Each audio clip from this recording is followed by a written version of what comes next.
दोस्तों, श्री शिव महापुराण की कथा में आप सभी का स्वागत है। हार्दिक अभिनंदन है, वंदन है। और आप प्रेम से बाबा भोलेनाथ की कथा सुन रहे हैं और लाइक कर रहे हैं, कमेंट दे रहे हैं, सब्सक्राइब कर रहे हैं। इसके लिए हम आपका आभार प्रकट करते हैं। दोस्तों, ये बड़ी दुर्लभ कथा है। या तो इसे आप श्रवण करेंगे तो आपको मिलेगा, या स्वयं आप पढ़ेंगे तो मिलेगा, अन्यत्र कहीं मिलने वाला नहीं है। असली शिव पुराण की कथा इसीलिए बाबा भोलेनाथ की प्रेरणा से यूट्यूब चैनल पर DPT@5558 पर अपलोड की जा रही है। आप कभी भी किसी भी समय कोई भी प्रसंग यूट्यूब पर सुन सकते हैं। इसी प्रकार श्री रामचरितमानस की संपूर्ण कथा, एक एक दोहा, एक एक कांड, एक एक चौपाई, सब अर्थ सहित यूट्यूब पर उपलब्ध है। दोस्तों, कहीं से भी आप ले सकते हैं। और इस समय दोस्तों भयंकर ठंडी का कहर चल रहा है और आप अपने को, अपने बच्चों को, अपने परिवार को ठंडी से बचाइए। और सवेरे बिल्कुल ना टहलें, क्योंकि बहुत घातक ठंडी पड़ रही है। आइए दोस्तों, अरे ठंडी का मजा लीजिए और भोले भोले नमः शिवाय जपा कीजिए। इस ठंडी का भरपूर मजा लीजिए, तालियों के साथ नमः शिवाय नमः शिवाय जपा कीजिए। दोस्तों, इस ठंडी का भरपूर मजा लीजिए, तालियों के साथ नमः शिवाय नमः शिवाय जपा कीजिए।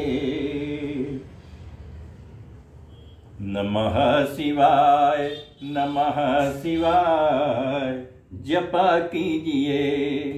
तालियों की गड़गड़ाहट से आपको सर्दी कम करने का अवसर प्राप्त होगा। दोस्तों, आइए अब बाबा भोलेनाथ की कथा से पूर्व वंदना करते हैं, फिर कथा में प्रवेश करते हैं। आइए ध्यान से सुनिए।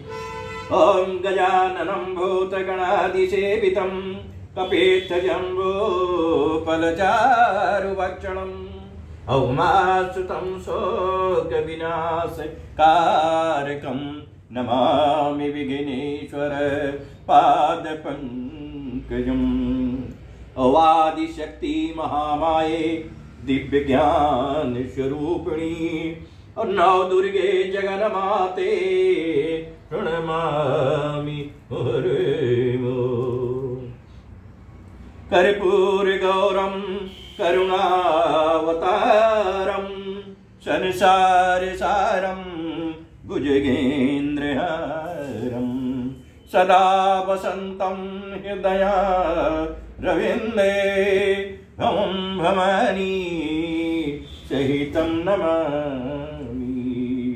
अतुलित बलधामं हेम शैलाभदेहं धनुज बलिकिसानं ज्ञानिनाम अग्रगण्यं सकल गुण निधानं वानराणामधीशं रघुपति प्रियभक्तं वात जातं नमामि। नीलाम्बुजश्यामलकोमलाङ्गं और सीता समारोपितभामवाङ्गं पाणौ महासायक चारुचापं और नमामि रामं रघुवंशनाथम्। गुरुर्ब्रह्मा गुरुर्विष्णु गुरुर्देवो महेश्वरा गुरुर्साक्षात् पारब्रह्म तस्मै श्री गुरवै नमः। विश्वनाथ मम नाथ पुरारी, त्रिभुवन महिमा विदित तुम्हारी। आशुतोष तुम औढ़रदानी, आरती हरहु दीन जन जानी। सो तुम जानहु अंतरयामी, पूर्वहु मोर मनोरथ स्वामी। देवी पूजपद कमल तुम्हारे, सुर नर मुनि सब होहि सुखारे। दीन दयाल दया कर दो, भोलेनाथ कृपा कर दो। भोले एक तेरा सहारा है, बिन तेरे ना इस जग में कोई हमारा है। नमः शिवाय बाबा, नमः शिवाय, नमः शिवाय भोले, नमः शिवाय, नमः शिवाय। ओम नमः शिवाय, बम बम भोले नमः शिवाय, नमः शिवाय। ओम नमः शिवाय, बम बम भोले नमः शिवाय, नमः शिवाय। ओम नमः शिवाय, बम बम भोले नमः शिवाय, नमः शिवाय। ओम नमः शिवाय, बम बम भोले नमः शिवाय, नमः शिवाय। ओम नमः शिवाय, बम बम भोले नमः शिवाय, नमः शिवाय। ओम नमः शिवाय, बम बम भोले नमः शिवाय, नमः शिवाय। ओम नमः शिवाय, बम बम भोले नमः शिवाय, नमः शिवाय। ओम नमः शिवाय, बम बम भोले नमः शिवाय, नमः शिवाय। ओम नमः शिवाय, बम बम भोले नमः शिवाय। प्रेम से बोलिए हर हर महादेव। दोस्तों, श्री शिव महापुराण की तृतीय शतरुद्र संहिता में 33वां अध्याय में आप सभी का स्वागत है। इसका शीर्षक है शिव जी का ब्रह्मचारी अवतार वर्णन। बड़ा दुर्लभ प्रसंग है दोस्तों, प्रेम से सुनिए।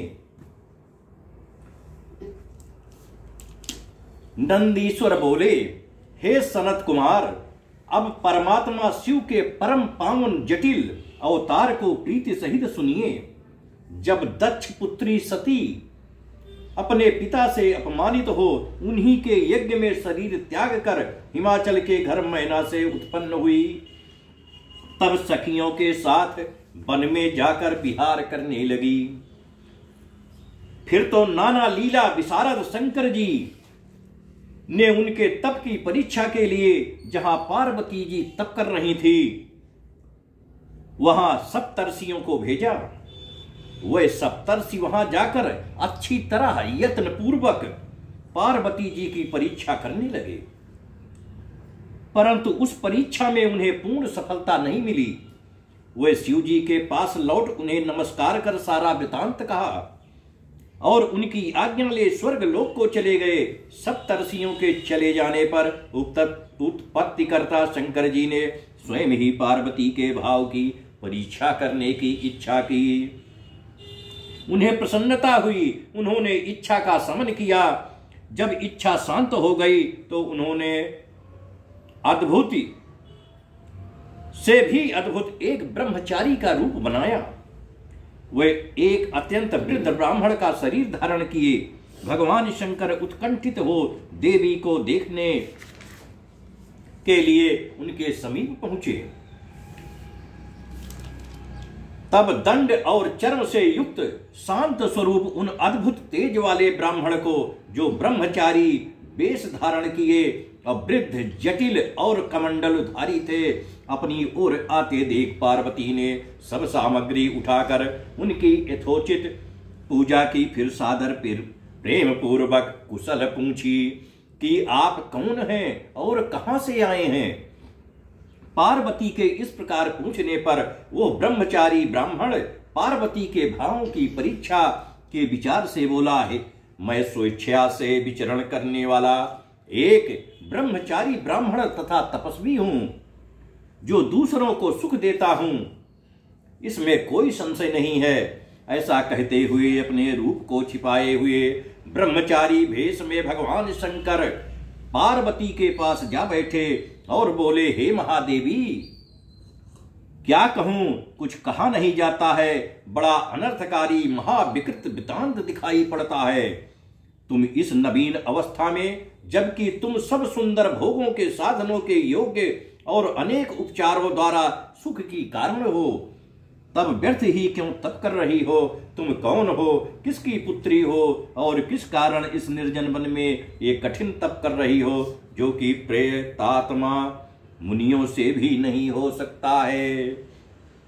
उनके इस प्रकार के वचनों को सुनकर परमेश्वरी पार्वती ने हंसकर प्रेम पूर्वक उस ब्रह्मचारी से कहा कि हे विप्र, हे ब्रह्मचारिण, हे मुने, अब मेरा सब वृतांत सुनिए। मेरा जन्म इसी भारतवर्ष में हिमालय के गृह में हुआ है। इसके पूर्व मैं दक्ष प्रजापति के घर जन्मी थी और शंकर जी की पत्नी थी, परंतु जब मेरे पिता ने मेरे पति की निंदा की तो मैंने योग द्वारा अपना वो शरीर छोड़ दिया। अब इस जन्म में बड़े भाग्य से मुझे शिव जी मिले तो अवश्य, परंतु दुर्भाग्य यह कि वे काम को भस्म कर मुझे भी त्याग कर चले गए हैं। इस कारण मैं गुरु के वचनों से बद्ध हो बड़ी लज्जित हुई और पिता के घर से चलकर यहाँ तप करने चली आई हूं। मैंने अपने मन, वचन और कर्म से शंकर जी को ही प्रतिभाव से वर्ण किया है, इसमें कोई भी संदेह नहीं है।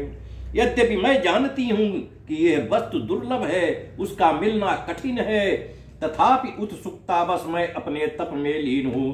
मुझे इंद्रादिक देवताओं सहित विष्णु और ब्रह्मा की भी आवश्यकता नहीं है। मैं तो केवल पिनाकधारी को ही प्राप्त करना चाहती हूं। पार्वती के इस प्रकार सुनिश्चित वचनों को सुनकर जटिल ब्रह्मचारी रुद्र ने हंसते हुए कहा, हे देवी, हे हिमालय की पुत्री, तुमने यह कैसी बुद्धि स्वीकार की है। क्या यह उचित है कि और देवताओं को त्याग कर तुम शिव के लिए इतना कठिन तप करो। मैं उस रुद्र को जानता हूं। सुनो, मैं तुमसे कहता हूं कि उस रुद्र के एक वृषभ वाहन है, बैल का वाहन है, और वो सर्वथा ही विकृत आत्मा तथा जटाधारी है। वो सर्वदा अकेला ही रहने वाला और अत्यंत ही विरागी है। अतः तुम्हें उस शिव में मन लगाना कदापि उचित नहीं है। कहां तुम और कहां सब रूपादि गुणों से विरुद्ध वो हर। मुझे तो तुम्हारा यह कर्म अच्छा नहीं जचता। आगे जैसी तुम्हारी इच्छा हो वैसा करो। ऐसा कह ब्रह्मचारी ने फिर पार्वती की परीक्षा ली और उनके आगे अनेक प्रकार से अपनी निंदा की। विप्र के उस असह्य वाक्यों को सुनकर देवी पार्वती अत्यंत क्रुद्ध हो गई और शिव निंदक उस ब्रह्मचारी से कहने लगी, मैंने तो यह जाना था कि तुम कोई धन्य पुरुष होगे, किंतु अब मैंने सब जान लिया। तुम इस समय वध के योग्य तो नहीं हो, क्योंकि ब्रह्मचारी वेश में हो, अन्यथा तुम धूर्त और शिव निंदक की तो और ही गति करनी चाहिए। रे बहिर्मुख, तू शिव जी को नहीं जानता। मुझे पश्चाताप है कि जो मैंने तेरी पूजा की, जो मनुष्य तत्व को ना जानकर शिव की निंदा करता है, उसका जन्म संचित पुण्य नष्ट हो जाता है। शिव जी के द्वेषी का स्पर्श करने से प्रायश्चित करना चाहिए। रे दुष्ट, तूने जो ये कहा कि मैं शंकर जी को जानता हूं, तो तू परम प्रभु शिव जी को निश्चय ही नहीं जानता है। माया से अनेक रूपधारी शंकर चाहे जैसे कैसे भी हों, किंतु वे मनोरथों को देने वाले, विकार रहित और सज्जनों के प्रिय हैं। यह कहकर देवी पार्वती ने शिव तत्व का वर्णन कर अविनाशी शिव जी की बड़ी प्रशंसा की। देवी की उस वाणी को सुनकर ब्रह्मचारी ब्राह्मण ज्यों ही उसका उत्तर देने को तैयार हुआ, त्यों ही श्री पार्वती ने अपनी सखी विजया से कहा कि हे सखी, यह ब्राह्मण अधम फिर कुछ कहना चाहता है, अतः इसको मना करो, अन्यथा यह अवश्य ही शिव जी की निंदा करेगा। शिव निंदक को ही पाप नहीं लगता, किंतु उसके सुनने वालों को भी पाप का भागी होना पड़ता है। शिव के किंकरों को तो चाहिए कि जो शिव जी की निंदा करे उसे वे मार डालें, यदि ब्राह्मण हो तो छोड़ दें, अथवा स्वयं ही उस स्थान से चले जावें। यह दुष्ट फिर शिव जी की निंदा करेगा और ब्राह्मण है इसलिए मारने के योग्य नहीं है, अतः यह सर्वथा ही त्याज्य तथा न देखने योग्य है। मैं इस स्थान को छोड़कर शीघ्र ही अन्यत्र चली जाती हूँ, जिससे फिर इस मूर्ख के साथ संभाषण ना हो। हे मुनीश्वर, पार्वती जी ने यह कहकर ज्यों ही चलने को अपना चरण उठाया, त्यों ही साक्षात शिव जी ने उनका हाथ पकड़ लिया। फिर पार्वती जी जिस रूप में उनका ध्यान करती थी, वैसा ही दिव्य रूप धारण कर शिव ने पार्वती जी को दर्शन दिया। बोली शंकर भगवान की जय। और नतमुख वाली पार्वती से कहा, हे शिवे, हे अनघे, तुम कहाँ जाती हो? मैं तुमको नहीं त्याग सकता हूं। यह तो मैंने तुम्हारी दृढ़ भक्ति की परीक्षा ली है और इसलिए ब्रह्मचारी वेश बनाकर तुम्हारे पास आया हूं।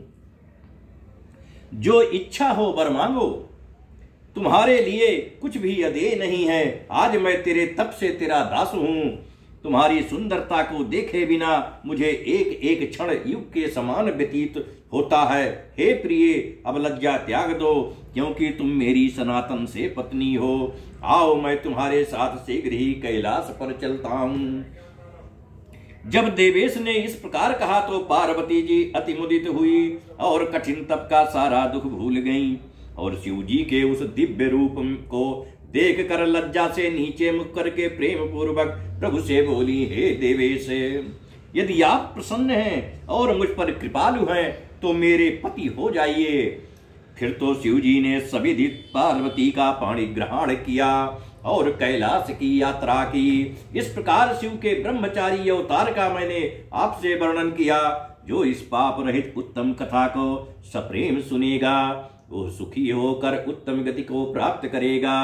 इस प्रकार शिव जी के 84 अवतारों की कथा समाप्त हुई। इत श्री शिव महापुराण तृतीय शतरुद्र संहिता का 33वां अध्याय समाप्त हुआ। प्रेम से बोलिए हर हर महादेव।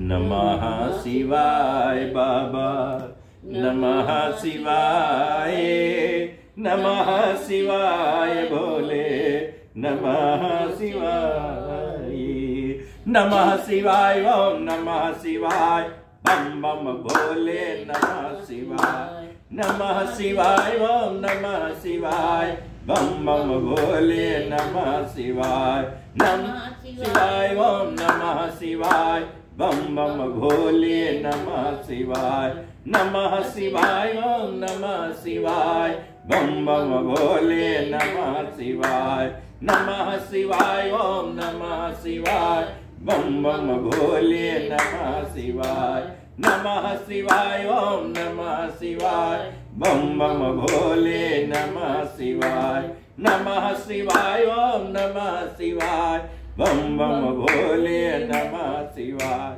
नमः शिवाय, ओम नमः शिवाय, बम बम भोले, नमः शिवाय, नमः शिवाय, ओम नमः शिवाय, बम बम भोले, नमः शिवाय। दोस्तों, इस ठंडी का भरपूर मजा लीजिए तालियों की गड़गड़ाहट से। नमः शिवाय नमः शिवाय जपा कीजिए। नमः शिवाय नमः शिवाय जपा कीजिए। प्रेम से बोलिए हर हर महादेव। 34वां अध्याय शिव जी का सुनट नर्तक अवतार वर्णन बड़ा दिव्य प्रसंग है। नंदीश्वर बोले, हे सनत कुमार जी, अब परमात्मा शिव के सुनट नर्तक नामक अवतार का वर्णन करता हूं। सुनो, जब हिमाचल की पुत्री कालिका देवी पार्वती वन में जाकर शिव जी को पाने के लिए पवित्र तप करने लगी, तो उनके सुंदर तप से प्रसन्न हो शिव जी उनके भाव की परीक्षा करने और वर देने के लिए उनके पास उस वन में गए।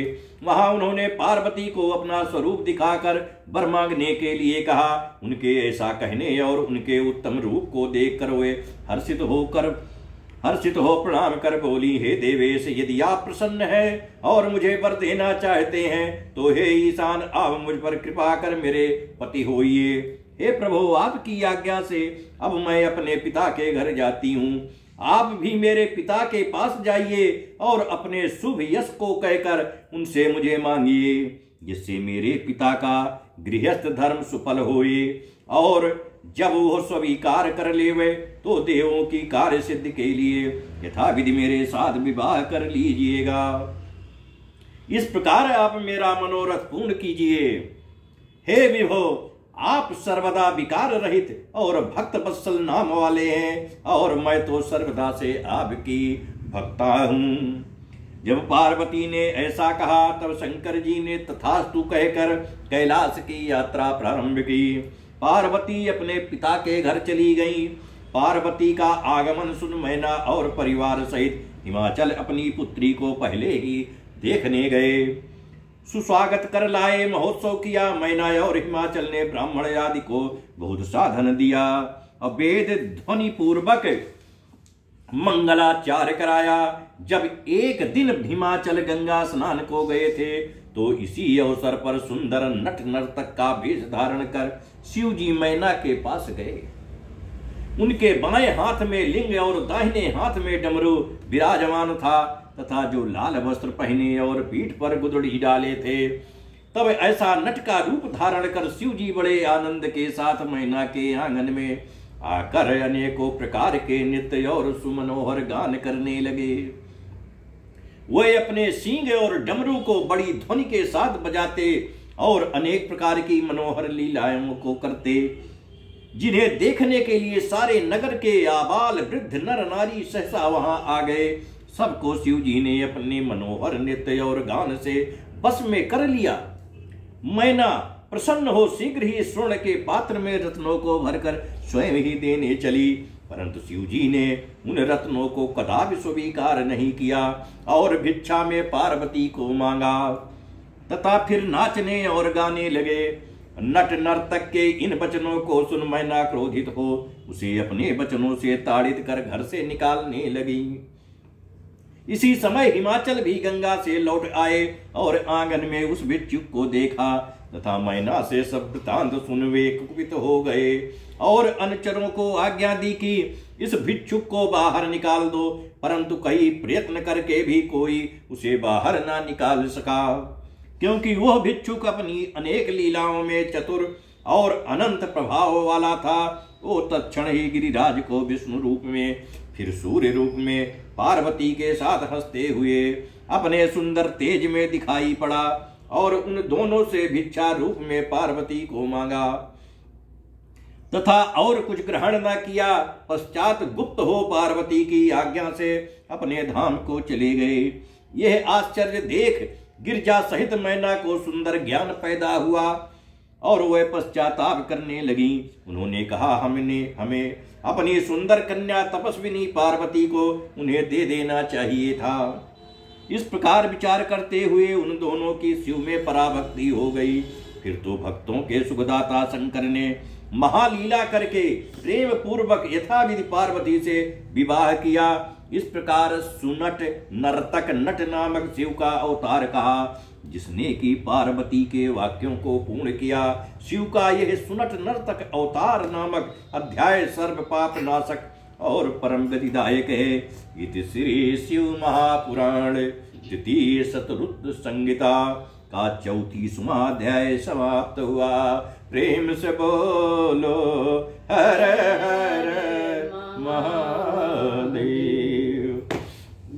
नमः शिवाय भोले, नमः शिवाय, नमः शिवाय बाबा, नमः शिवाय, नमः शिवाय, ओम नमः शिवाय, बम बम भोले नमः शिवाय, नमः शिवाय, ओम नमः शिवाय, बम बम भोले नमः शिवाय, नमः शिवाय, ओम नमः शिवाय, बम बम भोले नमः शिवाय, नमः शिवाय, ओम नमः शिवाय, बम बम भोले नमः शिवाय, नमः शिवाय, ओम नमः शिवाय, बम बम भोले नमः शिवाय, नमः शिवाय, ओम नमः शिवाय, बम बम भोले नमः शिवाय, नमः शिवाय, ओम नमः शिवाय, बम बम भोले नमः शिवाय,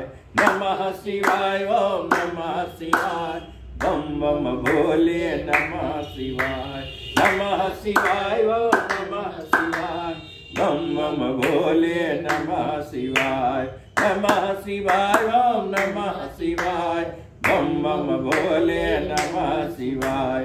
प्रेम से बोलिए हर हर महादेव। 35वां अध्याय साधु वेशधारी शिव जी का अवतार वर्णन। बड़ा दिव्य प्रसंग है दोस्तों, प्रेम से सुनिए। नंदीश्वर बोले, हे सर्वज्ञ सनत कुमार जी, अब विभु परमात्मा शिव जी का वह द्विज नामक अवतार कहता हूं, जिसमें उन्होंने साधु वेश भी धारण किया था। और ध्यान देकर सुनिए। जब मैना और हिमाचल को शिव जी में परम भक्ति स्थापित हो गई, तो उसे जानकर देवताओं को बड़ी चिंता हुई। वे परस्पर यह परामर्श करने लगे कि यदि गिरिराज अपनी एकांग भक्ति से शिव जी को अपनी पुत्री दे देगा, तो निश्चय ही शिव के निर्वाण पद को शीघ्र ही प्राप्त हो जाएगा। और यदि कहीं यह अनंत रत्नों का आधार शैल मुक्त हो गया, तो फिर पृथ्वी रत्न गर्भा कैसे कहलाएगी? तब तो इसका नाम ही व्यर्थ हो जाएगा। फिर यह पर्वत अपने स्थावर रूप को त्याग दिव्य रूप धारण कर लेगा और शिव जी को कन्या देकर शिवलोक को प्राप्त कर लेगा। इस प्रकार की मंत्रणा कर देवता गुरु बृहस्पति के घर गए और उनसे कहा कि आप महादेव जी की निंदा करने के लिए हिमालय के घर जाइए, जिससे हिमालय शिव भक्ति से विरत हो जाए और वो श्रद्धा से पार्वती को शिव जी के लिए देकर यही मुक्ति प्राप्त कर पृथ्वी पर रहे। तब देवताओं के इस वचन को सुनकर बृहस्पति जी विचार कर उनसे बोले कि चाहे तुम सभी लोग या तुम में से कोई एक देवता इस कार्य के लिए शैल के पास जावे और अपना मनोरथ पूर्ण करे, परंतु मैं यह कार्य करने में असमर्थ हूं, अथवा ब्रह्मा जी से कहकर अपना कार्य कराओ। बृहस्पति ने कोरा उत्तर पाकर देवगण ब्रह्मा जी के पास गए और अपना वृतांत कहा। ब्रह्मा जी ने कहा, मैं दुख देने वाली और कलह कारिणी शिव जी की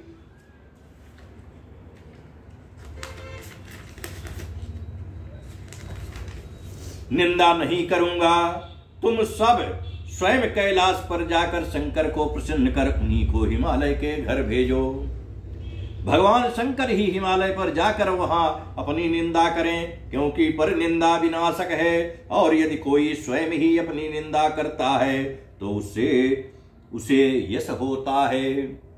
यह सुन सब देवता कैलाश पर शिव जी के पास गए और प्रणाम कर उनसे सब वृतांत कहा। शिव जी ने हंसकर स्वीकार किया और देवताओं को आश्वासन दे विदा किया। पश्चात भक्त वत्सल माहेश भगवान शंकर ने हिमालय के पास जाने का विचार किया। दंड तथा छत्र धारण कर, दिव्य वस्त्र पहनकर, उज्जवल तिलक लगाया और हाथ में स्फटिक की माला और गले में शालिग्राम धारण किया। फिर भक्ति पूर्वक विष्णु नाम जपते हुए साधु वेश धारण कर ब्राह्मण रूप में हिमालय के घर गए। उन्हें देख हिमालय सिंहासन छोड़ उठ खड़ा हुआ और सविध भूमि में पड़कर साष्टांग सिंहासन छोड़ उठ खड़ा हुआ और सविध भूमि में पड़कर साष्टांग दंडवत किया। फिर शैल ने उस ब्राह्मण का परिचय पूछा तो उस साधु ने कहा, मैं एक सर्वज्ञ परोपकारी ब्राह्मण हूं, जो गुरु के बल से सब कुछ जानता हुआ साधु वेश में सर्वत्र विचरण करता हूं। मैंने अपने योग बल से ये ज्ञात किया है कि तुम अपनी लक्ष्मी स्वरूपा कन्या को शिव जी के लिए देना चाहते हो। तो क्या यह सत्य है? परंतु तुमको शिव जी का कुल और शील नहीं ज्ञात है। हे नारायण कुलोत्पन्न शैल, तुम्हारी यह बुद्धि कदापि मंगलदायक नहीं है। पहले तो यह देखो कि उसके एक भी बांधव नहीं है, एक भी भाई नहीं है। फिर तुम अपने भाई और मैना से पूछो, पार्वती से नहीं। रोगी को औषधि अच्छी नहीं लगती है, उसे सर्वदा कुपत्य ही भाता है। पार्वती के दान रूप कर्म में वो उपयुक्त पात्र नहीं है। इसका तो नाम सुनते ही लोग तुम्हारी हंसी उड़ावेंगे, क्योंकि यह शिव तो सर्वदा आश्रमहीन, एकाकी, विरूप, अव्यय, शमशानवासी, अविकट सर्पधारी और दिगंबर है। वो तो सर्वदा शरीर में धूरी लपेटे, सब आश्रम में भ्रष्ट हुआ, अभिज्ञात गति और सिर पर बड़े बड़े सर्प लपेटे रहता है। ऐसा कहकर लीला विशारद शिव जी चले गए। मैना सहित हिमालय की बुद्धि विपरीत हो गई। अब वे विचारने लगे कि हम क्या करें। पश्चात भगवान शंकर ने भक्तों को हर्षदायक महान लीला कर देवताओं का कार्य सिद्ध किया। जो इस आख्यान को पढ़ता या सुनता है उसके पापों का नाश हो जाता है तथा ये स्वर्गदायक, आयुवर्धक और कल्याणदायक है। यहाँ 86 अवतारों की कथा समाप्त हुई। इत श्री शिव महापुराण तृतीय शतरुद्र संहिता का 35वां अध्याय समाप्त हुआ। प्रेम से बोलो हर हर महादेव। नमः शिवाय बोले, नमः शिवाय, नमः शिवाय बाबा, नमः शिवाय, नमः शिवाय, ओम नमः शिवाय, बम बम भोले नमः शिवाय, नमः शिवाय, ओम नमः शिवाय, बम बम भोले नमः शिवाय, नमः शिवाय।